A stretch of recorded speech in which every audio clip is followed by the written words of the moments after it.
Huli sa kadipisilan ni pigkakaatubangon niyan kan mga albayanong padagos na naaapektuhan kan pag-alburuto kan Bulkan Mayon asin paramienta sa nakikisirong sa evacuation centers.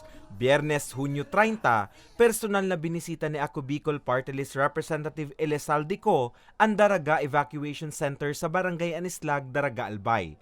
Bit-bit ang mga libreng serbisyo na pig-uuprisir sa Tarabangan Caravan kan partido.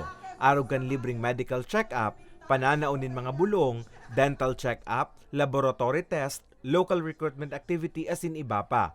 Saro sa mga naging benepisyaryo kaini, iyo si Tatay Joseph. Libreng bulong asin medical check-up ang sa iyang naaprobit saran. Papasalamat ako sa Ako Bicol. Gusto ko ang Ako Bicol. Pag nagaano talagang Ako Bicol ako. Si Ate Shirley, kinuha naman ang tsansa na makapagpagupit. Thank you very much po sa Ako Bicol kasi napunta po kayo dito sa amin. Maraming salamat po.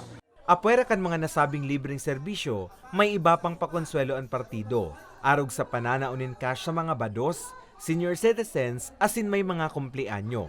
Para kay punong barangay Elmer Lodronyo, bentahin na may siring na serbisyo ang partido. Nalabi niya man na ipigpapasalamat.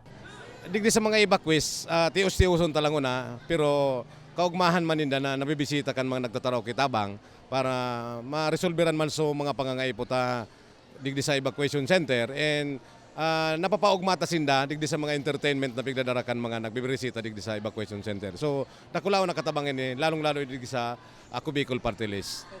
Sigon sa kongresista, importante na mamatayan kan mayon evacuees ang suporta kan gobyerno orog na sa panahon ng krisis. Nayaon ang partido sa pag-alalay anuman na agyat sa buhay. Well, ang ginagawa natin ngayon, yung medical check-up, no? Medical assistance, para ito rin ang time para ma-check upan sa ating mga kababayan na maayos ang sa kanilang health. No? That's number one. Number two, mga programa na Ako Bicol like sa TESDA, kung anong mga trabaho and training. Magkaroon sila ng mga workshop. Nandito ang Tecton Foundation para magkaroon ng retraining. Maging productive ang sa kanilang pagstay. Not only may stress but maging produktibo. Sa datos kan partido, 386 ang nabinipisyoan kan libreng medical check-up. Tuloan na admit sa Tanchuling Hospital para sa libreng medikasyon. Saro ang ipapa sa iraram sa surgery. 221 ang naserbisyoan kan libreng laboratory test. 10 ang na-CT scan asin 52 ang nai-ultrasound.